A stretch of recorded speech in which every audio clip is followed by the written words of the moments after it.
gather under a very powerful theme, AI for governance and social impact, leveraging technology for inclusive, responsible, and sustainable public systems. We have with us visionaries, change makers, and leaders who are shaping the future of technology for the greater good, for people, the planet, and progress. And thank you for being here. Thank you for being a part of this conversation. I hope you're excited to be here.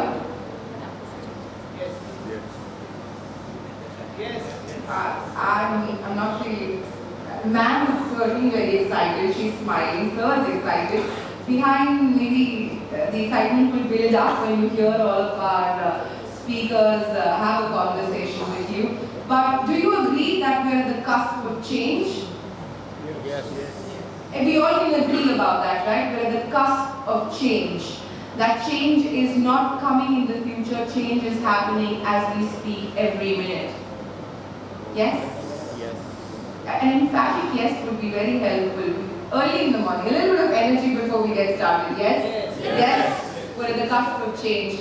And the fact that you are in this room, each and every individual of you, we know that you have a part of this change in your hand, and together we can make it possible, together we can drive it further. Do you agree?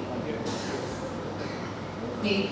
So we will turn that maybe into a yes shortly. To open today's proceedings, it is my honor to welcome at the forefront of Goa's digital transformation, Mr. Kabir Shivgaonkar, Director of the Department of Information Technology. He has been driving the state's vision of harnessing technology for governance, innovation, and inclusive growth, with a focus on making Goa future ready. He represents the energy and commitment of the entire IT department in turning towards a smarter, more connected tomorrow. Ladies and gentlemen, please put your hands together and welcome Shri Kabir Shivgaonkar. A little louder, with a little bit more enthusiasm.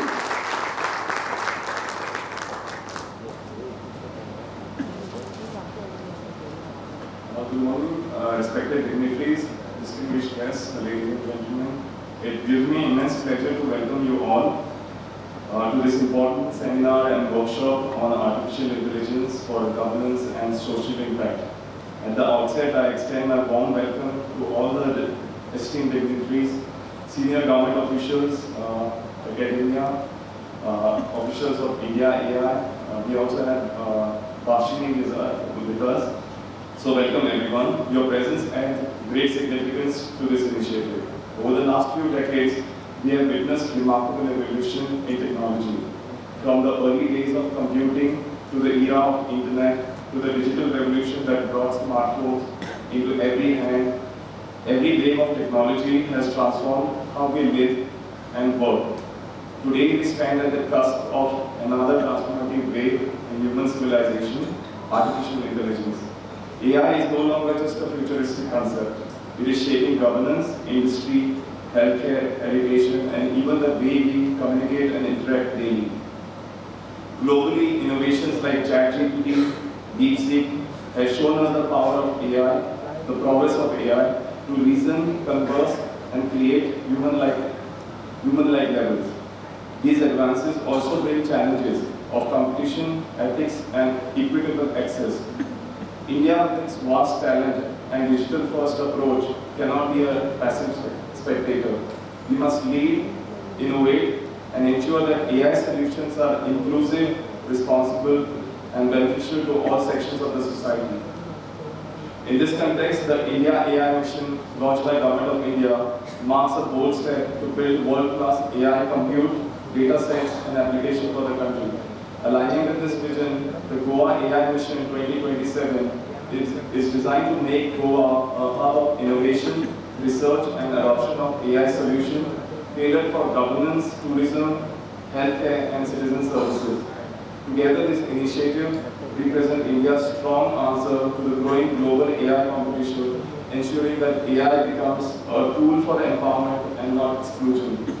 Friends, today's discussion and workshop are designed not only to deliberate on the opportunities and challenges of AI, but also to equip all of you with insights and practical knowledge. I urge each participant to make the most of this platform, engage with the experts, share ideas, and carry forward the learnings to your respective domain. Let us remember that technology is not an end in itself, it is a means to build more inclusive, efficient, and citizen-centric government framework.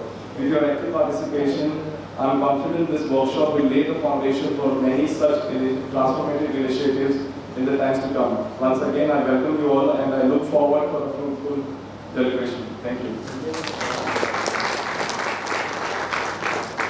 Thank you so very much, Mr. Kabir.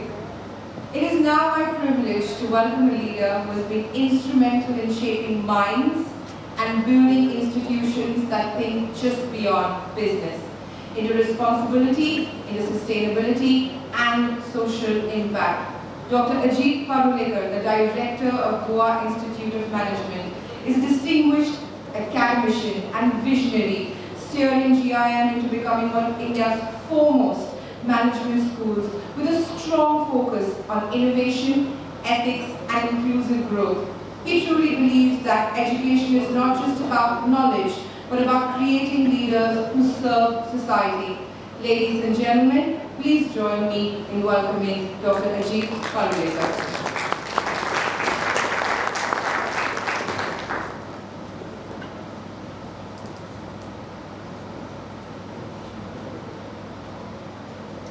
Good morning, everyone. Welcome to Goa for those of you, and many of you have come from various parts of the country. It's a beautiful time to be in Goa, and I hope you can enjoy your time here. Thank you to the India AI Mission and to multiple other partners, first to the Department of Information and Technology, Hashimi, and to various representatives who are coming from different departments of the government, as well as multiple speakers. We're absolutely delighted that this is happening in Goa and that we are a part of it. We're delighted, and I know in the morning, when Jessica asked all of you, are you excited?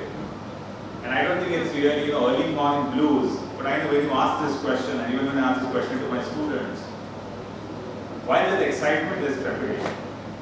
AI is something that nobody understands completely well.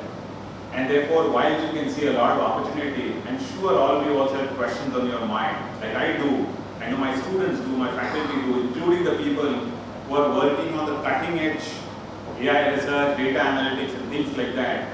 They all have this question on the back of mind, am I going to survive? And what's going to happen? Right? Will we survive? Yes. What's going to happen? I think there's a lot of excitement, and I think we're going to get there. And when I'm saying I think we are going to get there, I talk about a couple of things that I think are really exciting. The kind of applications that AI has. I'm sure many of you have experimented and experienced them today. Some in some domains, but a lot of these things happen back end. A lot of things that today we find just magically happen. Those are because there's a lot of technology that goes back end. And I think it's going to take some time till we are going to be able to make terms and kind of benefit from it in a big way. And I talk about a couple of examples that I have at the Goa Institute. So in 2018, we started a program on data analytics. And when we started that program, here you can see data analytics is kind of the mother discipline for most of AI. Right? So data analytics, ML, then kind of deep learning. These are the things that ultimately led to AI. When we started this program in 2018, we were, a lot of people said to us, you're revolutionary. One of the earliest business schools to do a data analytics program. We're now 7 years since that. And now we realize that that's something that is no longer a flavor of the month. It's something that's, the last 1.5 years. Now we are seriously looking at a complete overhaul because some of those skill sets, machines can do for you. And you don't need humans to be able to do coding to start off and a lot more beyond coding to be done. So this is one part. Now, because we have faculty and we have some expertise here, what we also did is we tried to see how we can use AI for a lot of our internal processes. Some of them were easy wins, a lot of them not so. So we decided that we interview every year to get 25,000 people to apply to GIM. Therefore, what we do is we interview 6,000 people in like 2 weeks. It's a major task. So we decided let's have AI doing part of the interviews. We didn't outsource to AI. We did one step AI, and the other step we decided to do ourselves, so that we could check whether AI is working. Expectedly, it failed miserably. It failed miserably because maybe it failed miserably for us, because when you have 45-year-old faculty using AI, when on the other side your interviewees are 22-year-old graduates from some of the top institutions in the country, they know how to outsmart you. They know how to use AI and use AI. So it's kind of the joke in academia today is be careful. The paper that the faculty sets uses AI to set it. When the student is answering, is using AI to answer it. When the faculty evaluates, uses AI to evaluate. So really, it's, AI setting a paper for AI to answer, which is evaluated by AI. And I think the important part, therefore, is early in any technology, not to give up because it didn't work. That's how technology works. What's going to happen early on is you're going to use AI, and you're going to find. Last year I put up, I wanted a short review of a book that I was about to read called Nexus by Yuval Noah Harari. Yuval Noah Harari has written a lot of books.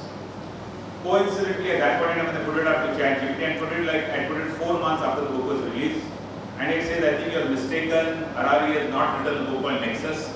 His books are Homo Deus, Sapiens, 21 Lessons for the 21st Century, but he's not written a book like that. When it was out of the market for at least 4 months. That doesn't mean I give up AI. All that it means is going to take a little bit more time till that aspect is going to be developed. Because as we understand, AI would require a lot of stuff to be fed.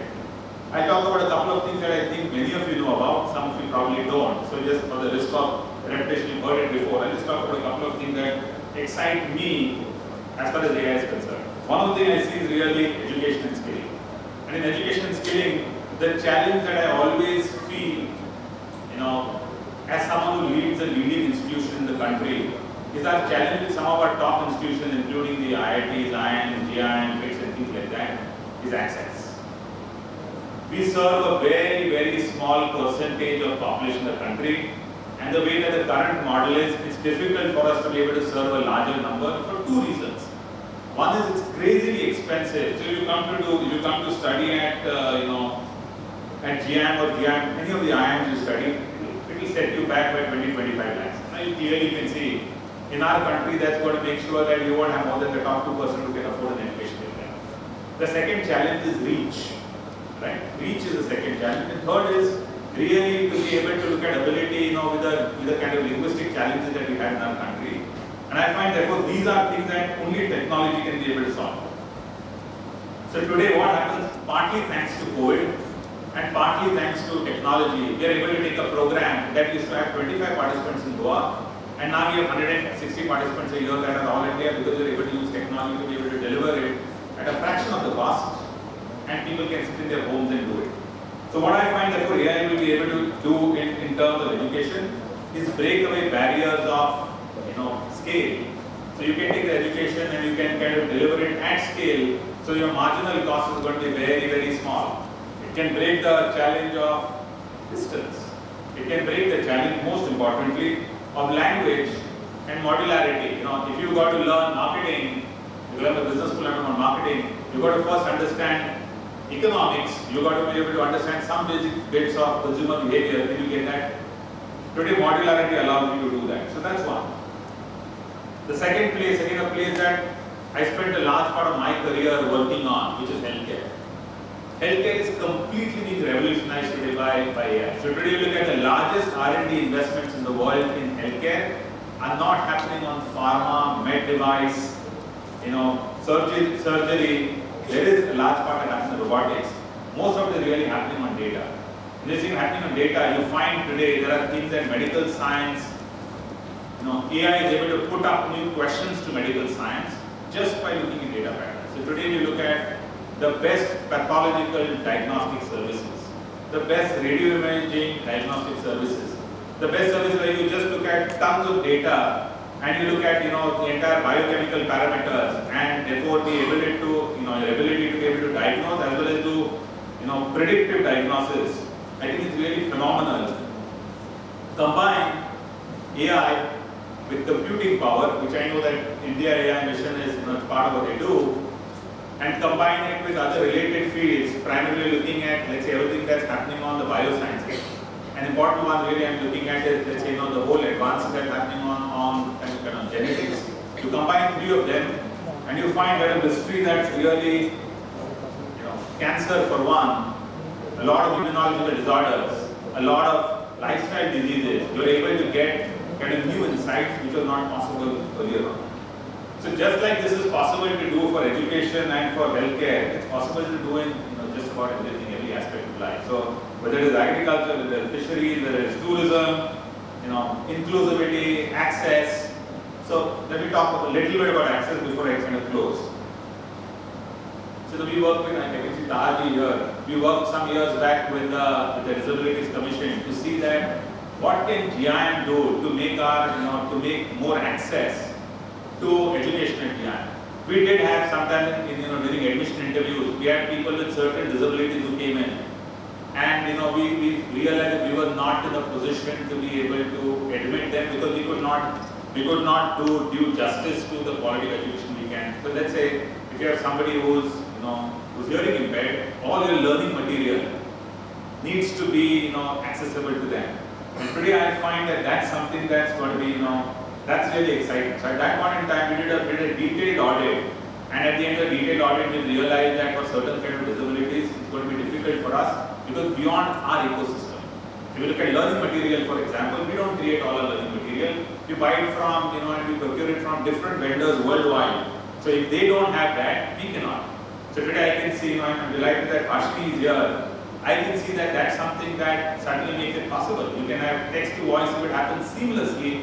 We did try getting some of our material done, some of the textbooks and all, and some of the publishers, I must say that they were very kind of proactive and they agreed to do this work. But it's impossible for you in the dynamic world to be able to do that unless you have a text solution, that's able to do this. So my overall excitement is really large into having these conversations. I feel conversations result in perceptions, which will ultimately result in some kind of action. I'm also delighted to see that there are a lot of people from different government departments here, and I hope that we can embrace and allow Goa to take the lead, who has a lot of advantages that allow us to do that. Literacy is one, highest per capita income, overall by and large, a decent education system, healthcare outcomes being good. I think that puts us in a relatively unique opportunity to lead. So my only humble plea to everybody is not going to be an easy journey.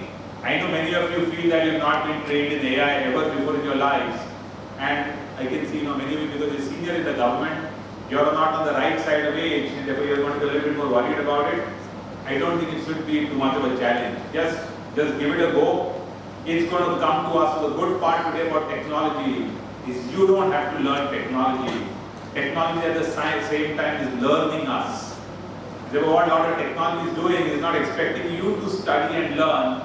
It just wants to understand how we operate, and then technology is able to adapt. So therefore, the effort is not going to be on our side alone. The effort is going to be from tech kind of enablers and service providers.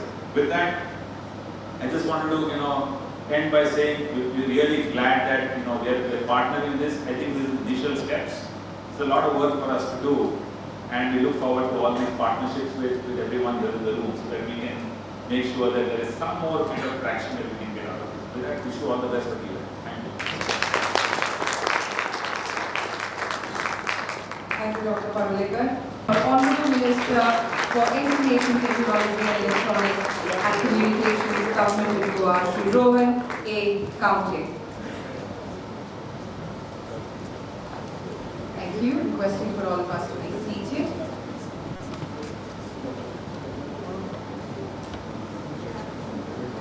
Hi, ma'am.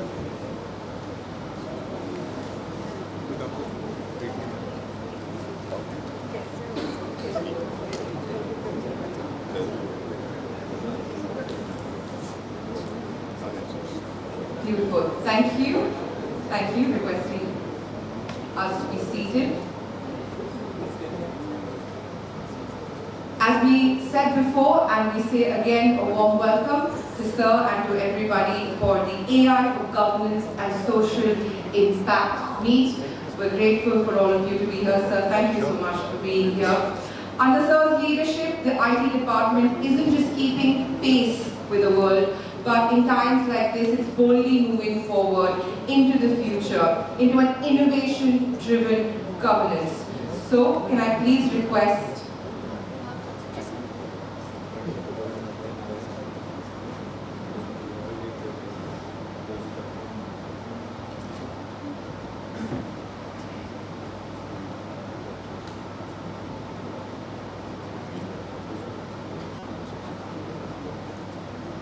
sorry for that.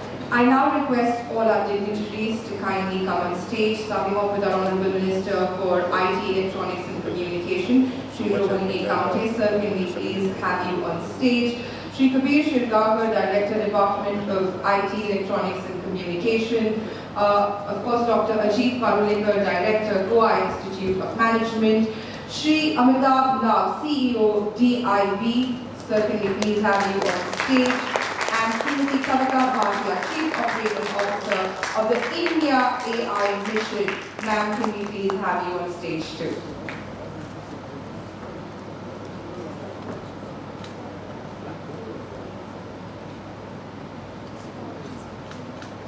I now request Tessie Thomas, who is from the IT department, to kindly welcome our Honourable Minister for IT, Electronics and Communications, Government of Goa, Shri Rohini Kaunte. Can we please have Tessie come forward?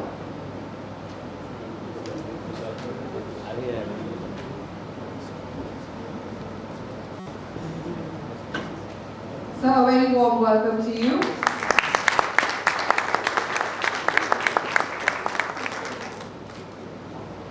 Priya, can we please have you come forward to welcome Shri Kabir Shirgaonkar. A very warm welcome to you, sir.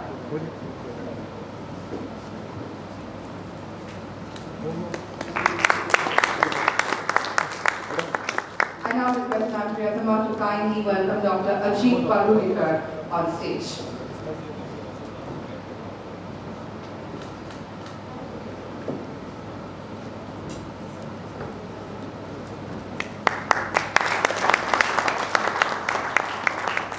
I now request Nijananda to kindly welcome Shri Amitabh Nag on stage. Can we please have you here?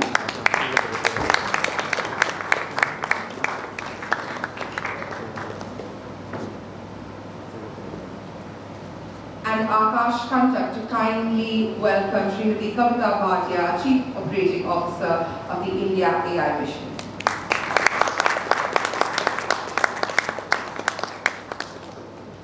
A very warm welcome to our dignitaries, and as I have said multiple times, thank you for getting us future ready and moving into the future with AI backing us up. I now request our dignitaries to kindly light the lamp and begin this auspicious ceremony with a prayer in our heart and a kind thought on our minds.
Thank you. We have with us a leader who is carrying forward one of the most powerful missions of Digital India, making technology accessible in every Indian language. Shri Amitabh Nag, CEO of the Digital India Bhashini division, is driving the vision of Bhashini, a revolutionary initiative that breaks language barriers and ensures that no citizen is left behind in India's digital journey. Through Bhashini, technology truly becomes inclusive, bridging voices across our diverse nation. Ladies and gentlemen, to tell us more about it, please put your hands together and welcome Shri Amitabh Nag, CEO of DITV.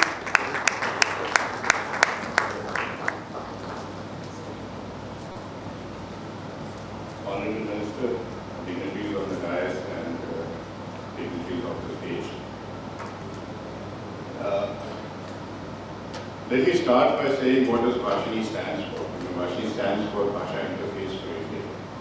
It's basically a program or a mission to actually transcend the language barrier. So India speaks different languages, multiple of them. About 100 plus languages are spoken by at least 1 lakh people or more.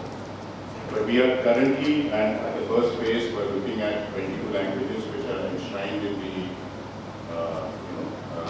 8th Schedule of Constitution. So what we were doing, we are tackling basically the 5 problems. What are the 5 problems? We are looking at the digital systems or computers should be able to understand what we speak. That is voice-based. Second problem which we are trying to solve is that if the digital systems have encoded in one language, we should be able to translate into another language. And that too on 20. So we are talking about text to text. And then we are, tackling the problem of digital systems should be able to speak to you. And that should be in 22 languages. So that is text to speech. Then we of course have actually done a lot of, print material, which is basically material which has been printed, which is scanned as, comes as a picture and it's not in a machine readable format, so we are doing optical character. So that is OCR. And then we are trying to solve what is called as, we are trying to create a digital dictionary of the country. So a lot of words which are actually Indian vocabulary, which are in our minds, in our, system somewhere, we are trying to capture them so that it becomes digitally available and digitally available in 22 languages. So, and a typical example of that, which is there is that our maps, which were there in only 2 languages till now.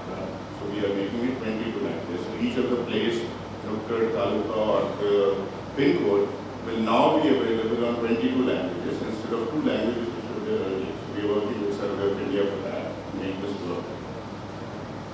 So now, once we have done these 3-4 things, or 5 things which I would say, then what is the next step? We are trying to address 5, help you in with 5 different areas. What are the first areas? Of course, transcend the language barrier. That means wherever there is a language which is a challenge in a speech or text, we are trying to transcend that.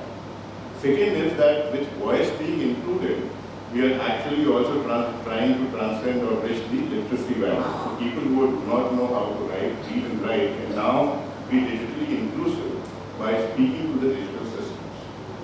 Third is that we are also bridging the digital barrier. People who are shy of computers, using computers, can now use voice to interact with. So that's the third part.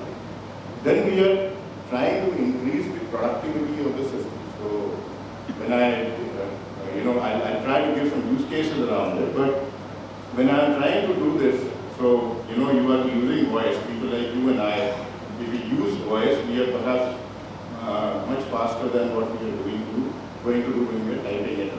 So that is an increase in productivity.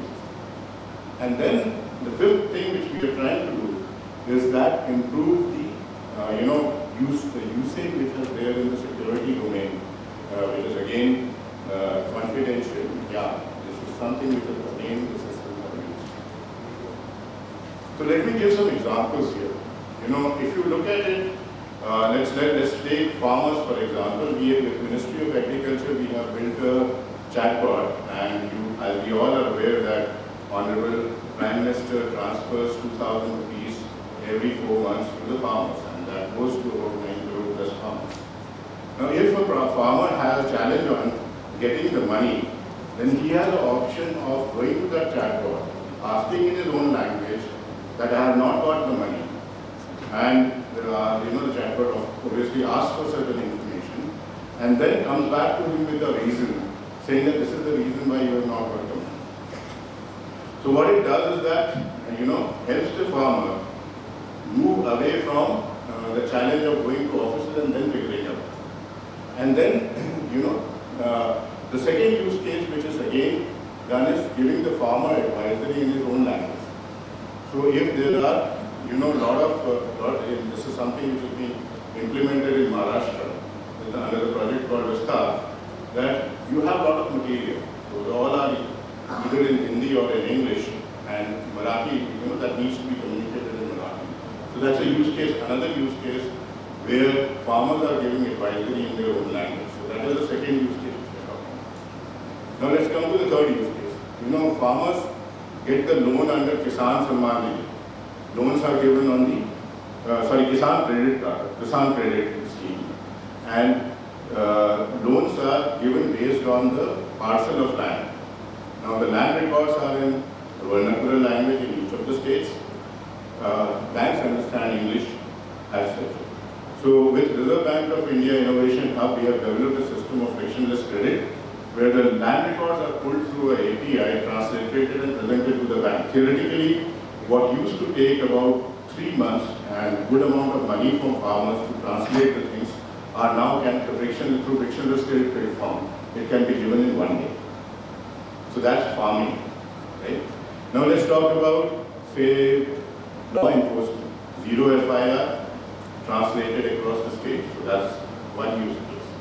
When you're looking at the district court, they work on a normal vernacular language of the state. When it moves to High Court, it is English, and when it moves to Supreme Court, it is again English. Translation of case diary is another use case. We are interacting with NCRB to make that happen. So that's another thing which is going on. Then we are talking about, let's move on to financial domain. We take a persona from a village who has come to the city, who knows, he just knows some amount of touch phone to be operated upon, and he wants to transfer the money which he has earned during the day, say 100 rupees. We have enabled the system through NPCI by which you can do a voice transfer. Transfer this much of money to my mother, and if you put the PIN into the system, it gets transferred. So that is financial domain. Then we look at, say, education domain. Education domain with government of UP, we have created a system by which you are speaking on the phone, so a certain text, the student speaks certain text on the phone, and as he pronounces incorrectly the numbers, the word started changing the color into red. So you are able to figure out the pronunciation, whether the pronunciation is correct or wrong. In Gujarat's Chief Minister's office, we have grievance which is being lodged through the voice. So you speak and the grievance is lodged in that particular situation. Then we have the normal use cases. Your websites can actually get translated into 22 languages. You are connected to the rest of the country for tourism, for investments, for other things. The document translation is available with you. We have a system which is now being used in Lok Sabha, where the proceedings of the Lok Sabha in every session is transcribed through voice to text, and the reporting branch is not now supposed to be doing a shorthand, listening to the recordings and then trying to do other things. There is committee room proceedings which happen in Lok Sabha, which will now be using the transcription system to make this work in that sense. We created a speech-to-speech system, which is undergoing continuous maturity, by which if I am speaking in one language and you are speaking in another language, we can seamlessly be understood. We have a Bhashini app which actually is available for everybody's usage. It has already got 1 million downloads. It is available down in the So what we have done all of this, so all is available to you. And there are more hackathons or solutions which we are doing. We are currently trying to do a solution by which patient-doctor's communication can automatically populate the EHR as well as generate the prescription. And perhaps we are quite close to tackling that set of problems.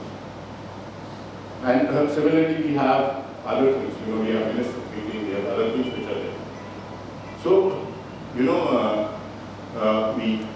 we have all these solutions which is to be used. So, what's the next phase which we are looking at? Why are we looking at partnerships? Why are we looking at MOUs? Why are we looking at MOUs? So, I want to take you back to the situation where how do we build all of this?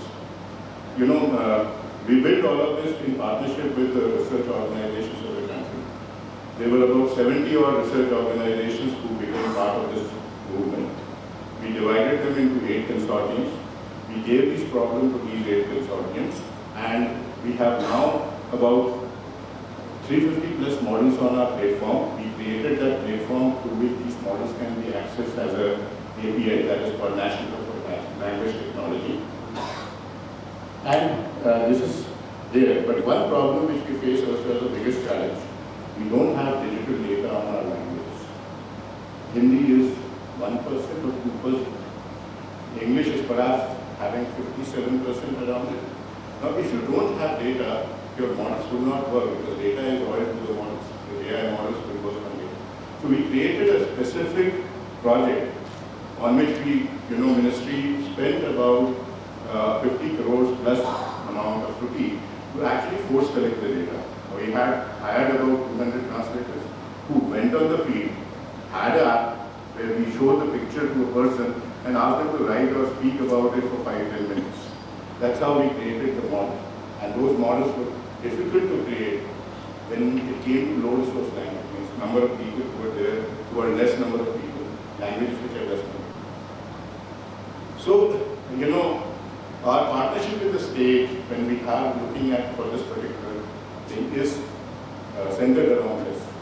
That, we are looking at all the products which we have used to be used, built to be used by you, so that we can generate feedback out of it, where we have reached. Because we know that we have reached somewhere, but it may not be the topmost, stairs. Right? So we will perhaps take that feedback and that would help us to improve the model to serve you better. So that is the first pillar of our partnership. The second pillar of our partnership is that can we generate more data to improve the model?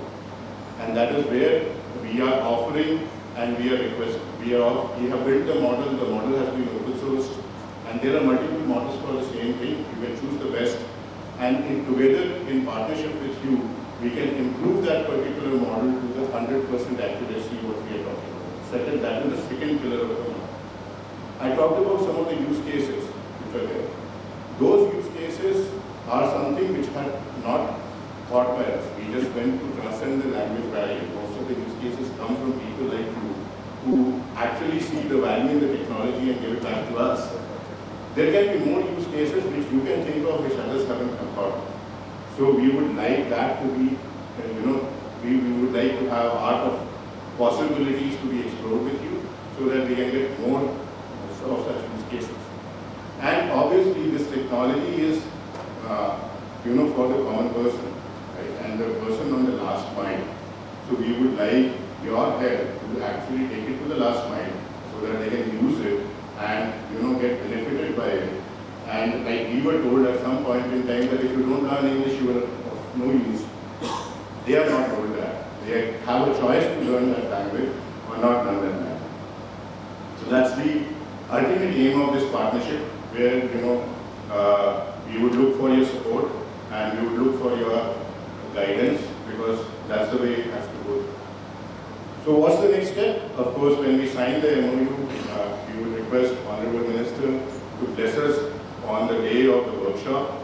We would like to carry out a workshop for a day in which we share what we have learned, we discuss with you what is the possibilities, we build a roadmap for future for the languages which are there in this region, and then take this forward. So looking forward to working with you for the new future. Thank you very much. Whom are now going to witness the signing of the Memorandum of Understanding, that's the MOU, between the Department of Information Technology, Electronics and Communication and the Digital India Bhashni Division. May I please request our dignitaries to move to the signing table. We've got our MOUs there. All eyes onto that moment. Can we have some music in the background, please? Thank you.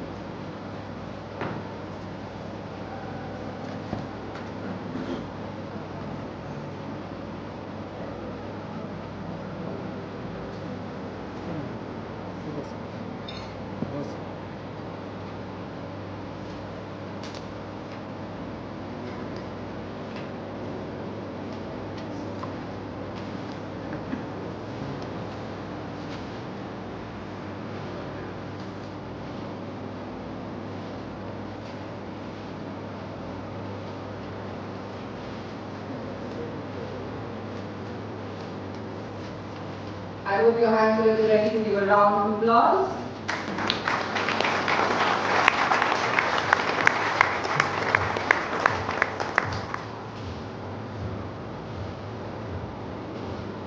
Yes, we wish us luck in this momentous moment, and may it bring fruition to make a social impact. Can we have our dignitaries join into the picture, please? If we could have a picture with you.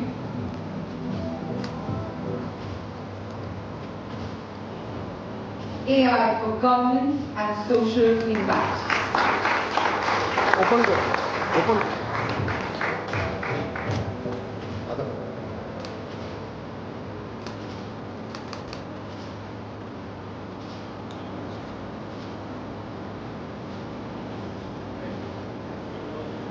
Every great technological revolution needs a steady hand, a clear vision, and a bold mission. When it comes to artificial intelligence in India, that steady hand and bold vision come from the India AI mission at MIT.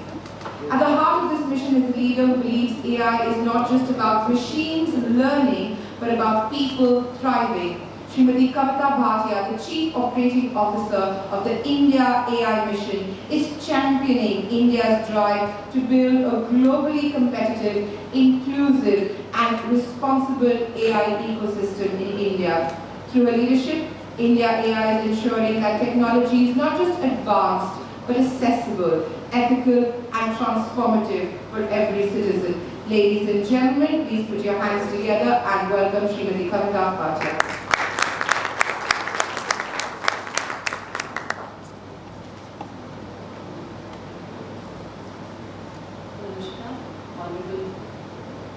Honorable Minister for IT, Electronics and Communication, Government of Goa, respected dignitaries, my dear friends, and ladies and gentlemen.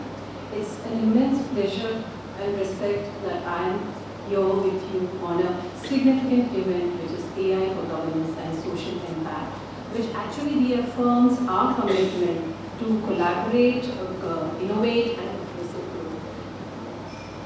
With this, actually, we wanted to tell you how we have started the journey and we have progressed here. Amitabh had talked about a lot of things, how we have collaborated and worked. In fact, that was a starting step. And you know that India has become the fourth largest country with a 3 billion trillion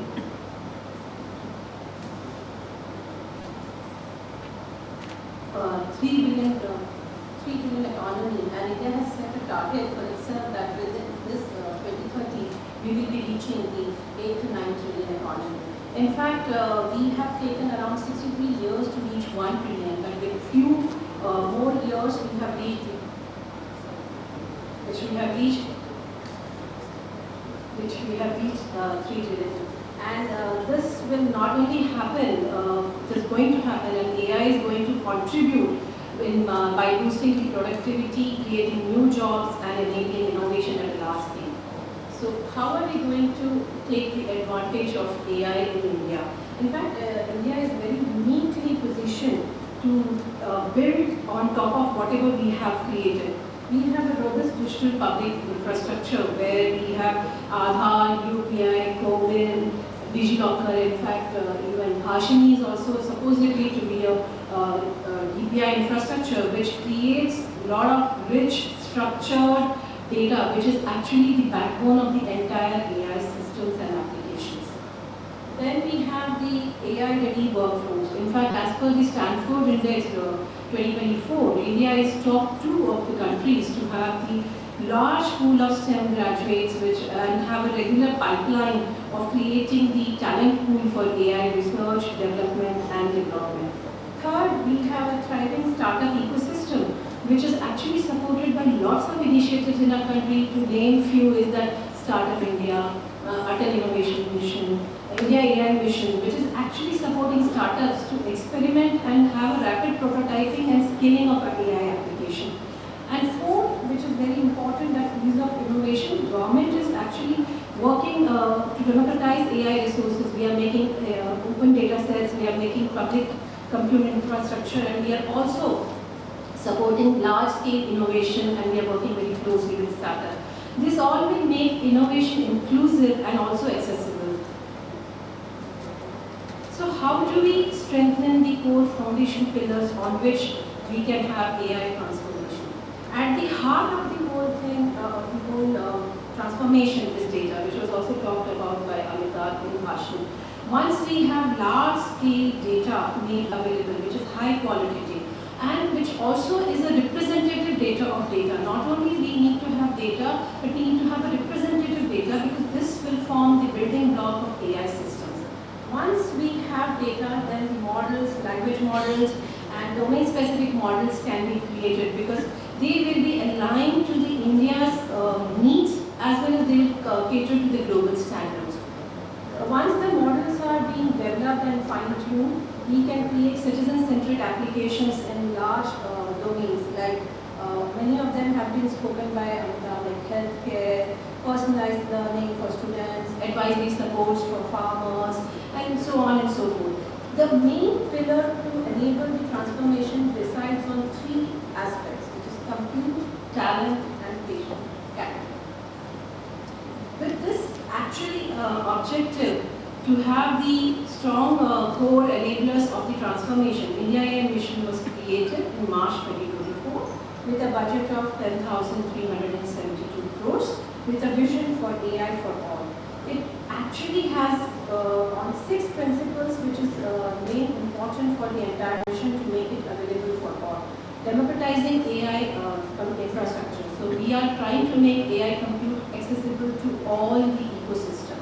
Indigenous capability, which means that once the data is built, we can have the foundation model which will talk about India's context and dynamics. Then foster collaboration. This cannot be done without the strong partnership of government, industry, startups, researchers. Everyone has to collaborate so that we can achieve this vision. Talent development.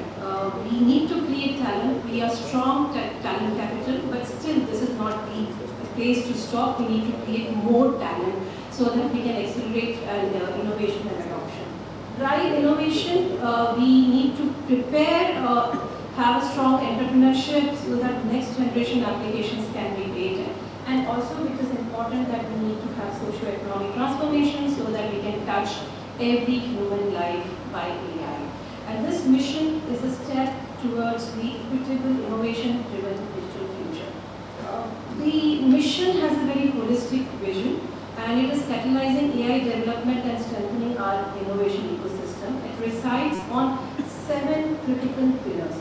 The first pillar is AI compute, which is providing scalable, as of now, the latest compute available to the entire ecosystem for use of it so that they can make innovation. Second is India foundation models. We are trying to create indigenous large multimodal models which are based on Indian standards as well as Indian data sets. The India dataset platform, which is actually a critical piece of the entire mission. As you know, that data is the next oil, so we need to have lots of data when we talk about AI approach. Currently, we are providing, this is a platform which provides high quality diverse data sets. It not only provides data sets, it provides tools, it provides frameworks, it provides even an environment where people can come, test, see what it can deliver, the models can deliver, and if they're satisfied, they can take it up at a large scale. Application development is very important because we need to touch the lives of humans. So unless and until AI is being implemented in a specific domains, it will not make any purpose. So over here, we are trying to develop, scale and promote adoption of AI for impactful solutions. The fifth is the future skill. This has a two-pronged approach. We are creating a future-ready manpower workforce. We are touching the people, students who are doing undergraduates, masters and PhD where they are doing AI research. We are supporting them so that they can do more research, and also we are creating AI and data labs in Tier 2 and Tier 3 TA because we know that we need to create new jobs because with AI, lots of jobs can be obsolete. To name one is that coding may not be required in the future, as was said in the morning. So that coding is one of the places which can be disrupted. So we need to see what new jobs will be created, and if you are talking that AI is totally based on data, then there has to be lots of data-driven jobs to be created. So this is the pillar where we are touching that. Safe and trusted pillar is a pillar which cuts across every dimensions of the AI, because we don't want to have a regulation, strong regulation, but we need to put adequate guardrails so that the development which is being done is responsible, safe and trustworthy, so that no harm is created to the user. And as a part of this pillar, we have also created India's Safety Institute, AI Safety Institute, whose main mandate is AI adoption, and it strengthens upon that safety, trust and ethical standards are the core piece of it. And last is India Startup Financing, where we are trying to provide funds to all the startups in their entire journey, right from pre-seed, seed and commercialization, so that they can develop the applications and should not stop for no funds being made available. So the highlights and the achievements are that we have been just 1 year old, or maybe 1 year and few months old, and in this time frame we have already made available 38,000 GPUs. It is readily available. It's a high-end GPU as well as low-end GPU, depending upon your requirement. You can start using these GPUs at a very nominal rates. We have also collected lots of data. I would not say that it is huge, but to start with, it's a good. We have collected data. We have also supported 4 of the organizations to develop foundation model, India-based foundation model. Sarvan, Socket, GAN and GANI have already been supported. They are working on it. And hopefully by early next year, we would be having India's own foundation model. So Bhashini is also one of the foundation model of India, but it's a small foundation model. We are targeting large foundation model.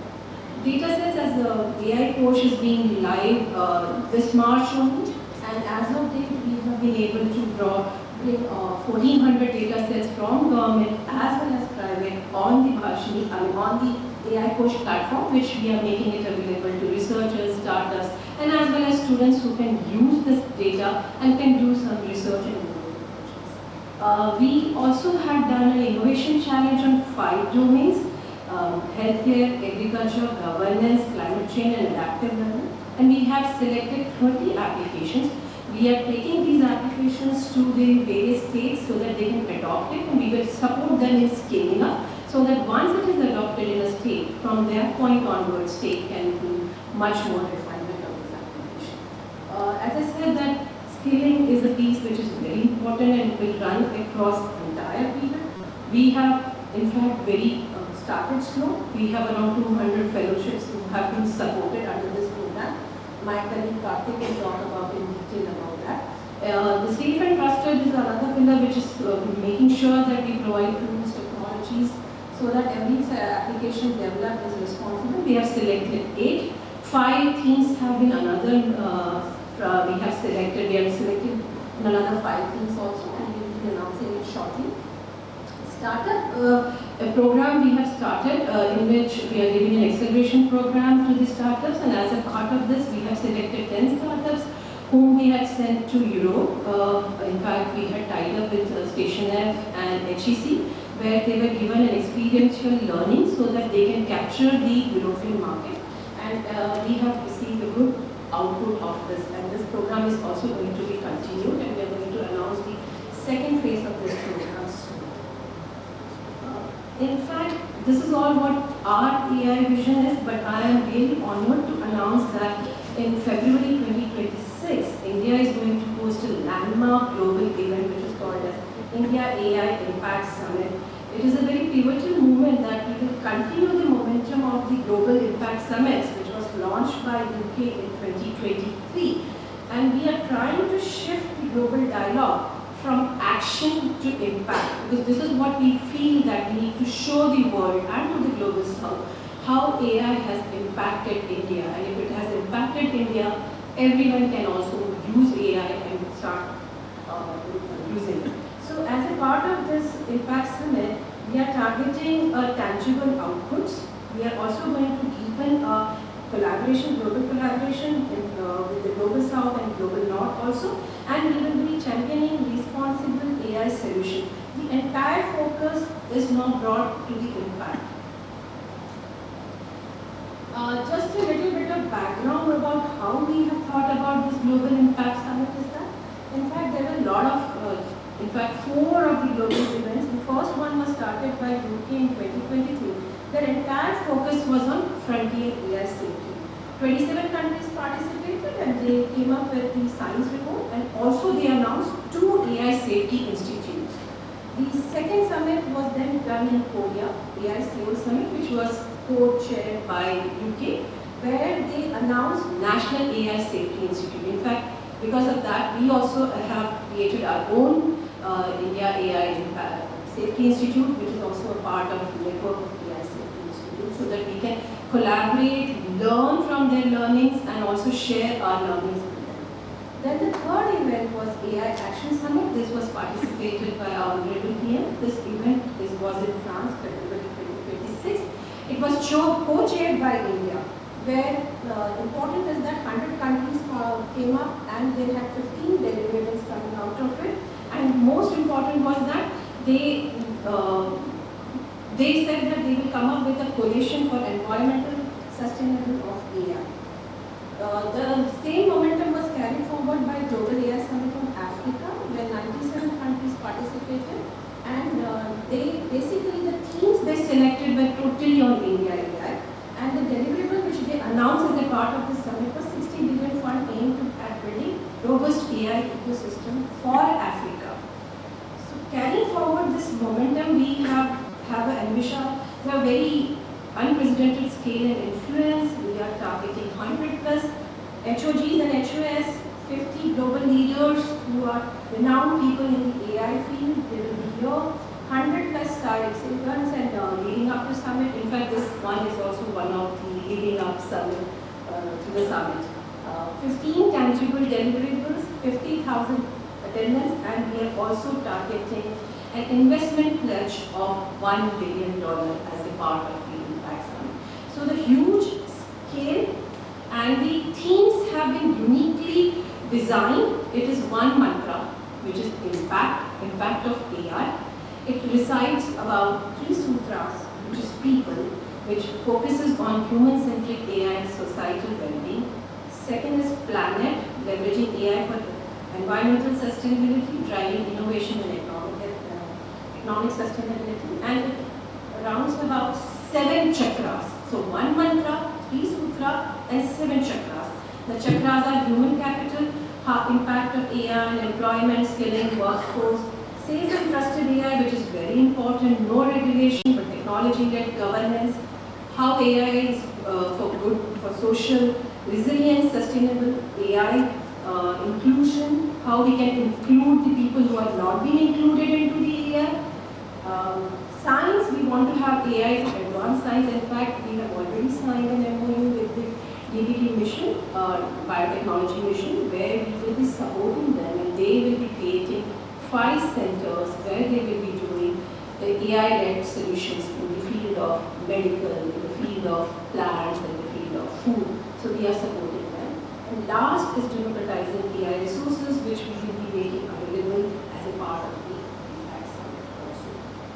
Last, we are calling this whole summit days as Impact Summit Days. Though it is 19th and 20th, our Honorable Prime Minister will be starting from 16 onwards. So we will be having lots of events happening. A women hackathon, Yuva hackathon, global AI hackathon, AI expo, pitch fest, research symposium, presentation by scientific panels, and more than over 100 side events which will be taking place, which will be participated by policymakers, industry, startups, academia, and civil society. So it is actually a large-scale impact summit, and we would request all the states, including Goa state, to actively participate in this, in the impact summit, and help to make India a successful city. Last, I will stop over here, the state engagement. In fact, yesterday I had a very fruitful meeting with the Department of IT, and they asked me what we can do. In fact, we are here to collaborate with you. We can collaborate with you in all the 7 pillars, but immediately we can think of is that since we have 38,000 GPUs, we will request you to come on board and access the GPU at a very subsidized rate rather than creating your own. We can also help you in doing an AI hackathon, because when we discussed yesterday, we found that Goa has such niche areas like tourism, pharmacy, and mining. We can help you in identifying AI solutions for that. In fact, we are working very closely with Ministry of Mines. They have given us data for Telangana and Andhra Pradesh. We are finding an AI solution for them so that it can predict what kind of mineral is available at that place, and then only they can start drilling and finding the minerals. So this is what also we can do for you. And last but not the least, data and AI labs. We can help you in setting up 2 AI data labs in tier 2 and tier 3. You have to identify. We are giving it to you to identify and give us the location, and we will be funding you with respect to the infrastructure, and also we will support you for training the instructor for a period of 3 years, so that the tier 2 and tier 3 cities can have youth who are skilled in data field, and so that they can work in your state. So this is what I have to say, and my team is going to have much more detailed inputs about all of this. Thank you. Enabled with AI by our side, please put your hands together for the Honorable Minister of Information Technology, Electronics and Communication, Government of Goa, Shri Rohan A. Kaunte. Sir, can we please request you to say a few words?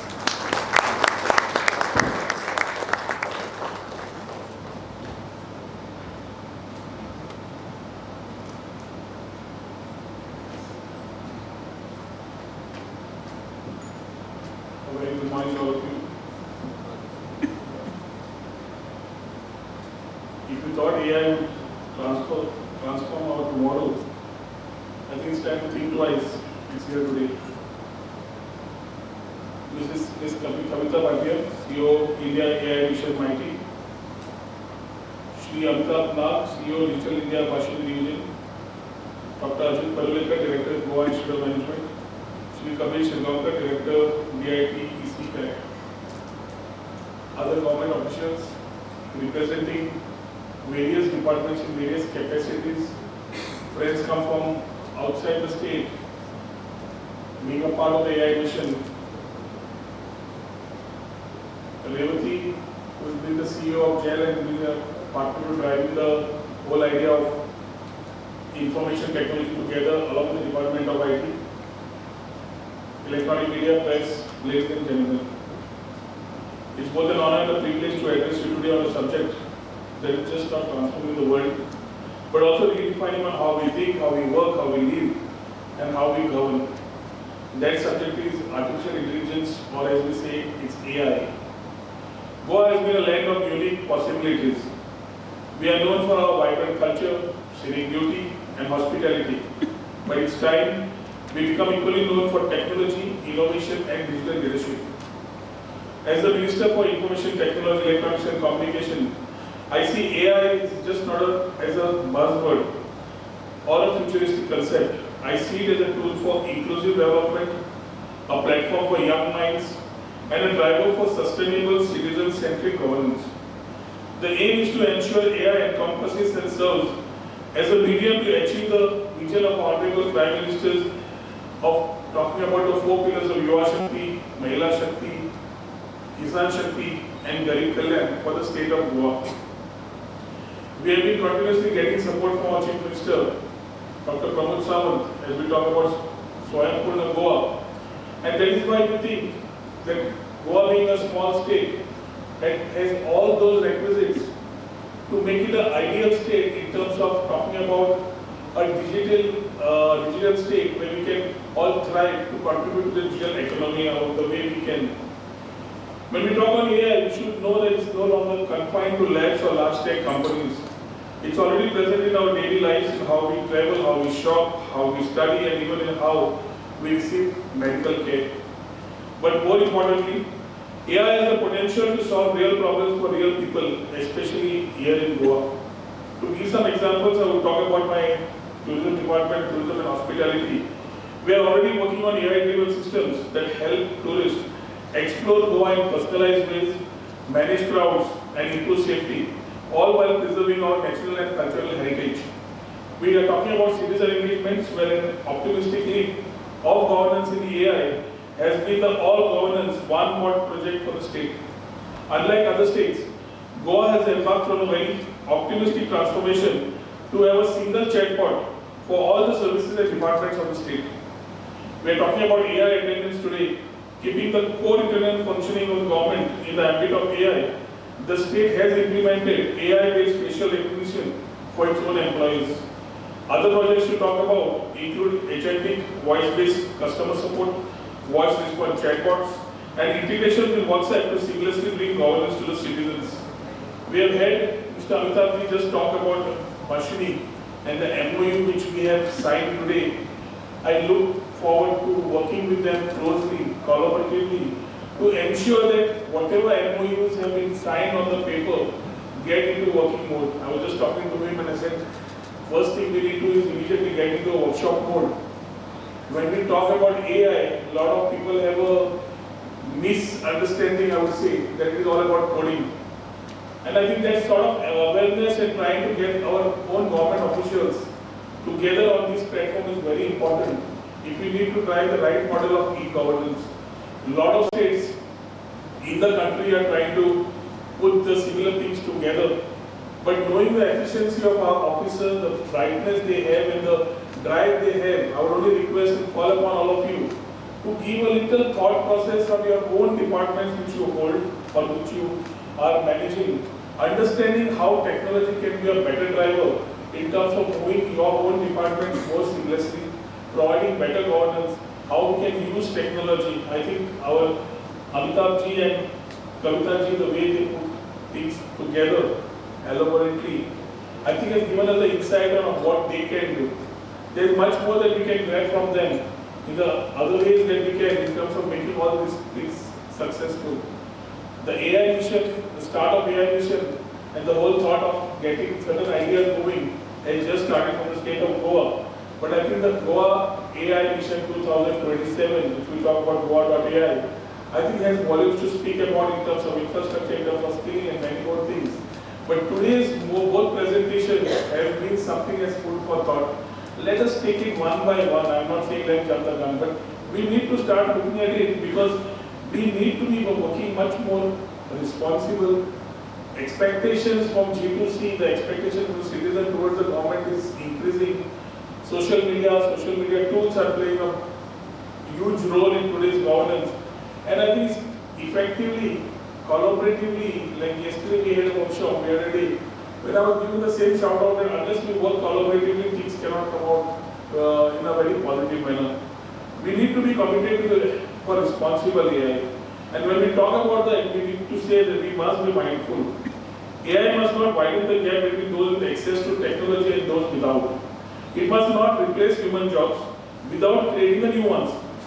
Our approach in Goa will always be human-centered, inclusive, and ethical.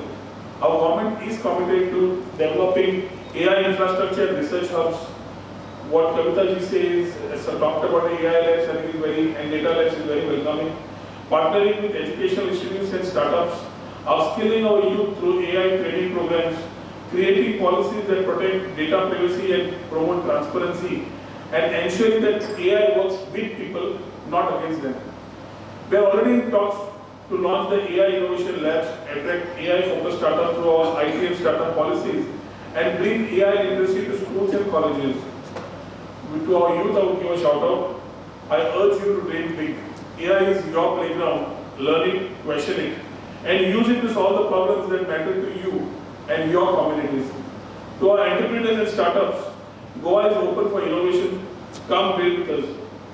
To our institutions and educators, let us collaborate to create a generation that doesn't just consume technology but creates it. And to all our citizens, let us walk into this future together. A future where technology is not feared but embraced, not imposed but understood. In the closing, let me remind you, the goal is not to build a Goa that is more digital. The goal is to build a Goa that is more human, more connected, and more prepared for the world ahead, with AI as a powerful ally. Let us lead Goa into this new era, not just as passive users of AI, but as pioneers, thinkers, and responsible leaders. AI for all, AI for Goa, AI for Bharat. Thank you. Jai Hind, Jai Goa.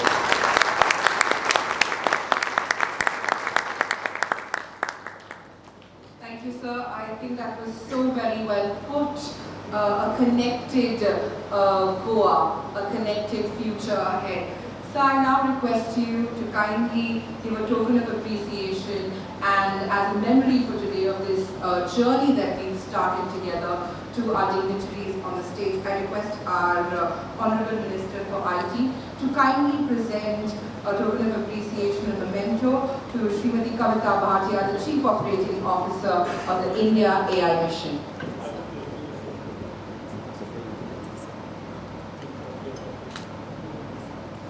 Thank you so much, ma'am. We wish you life ahead into all your endeavors. A token of appreciation to Sri Amitabh Nath, CEO DIBD. We just signed the MOU. We wish you and us a future ahead. Dr. Ajit Parulekar, Director, Goa Institute of Management, for all the learning, for all the thought, and of course all the innovation ahead. Thank you so much, sir, for being a part of this.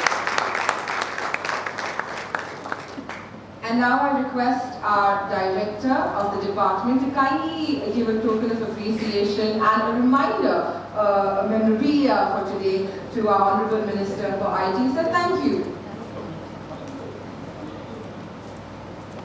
We wanted to thank you for your leadership and pushing us forward. Thank you so very much. Thank you so very much. We're at the cusp of a future. We're at the cusp of building together. And well, we're in it together. I hope you believe that. Yes? Yes. Yes? Yes. All right. Thank you so very much for being here. Thank you to our dignitaries.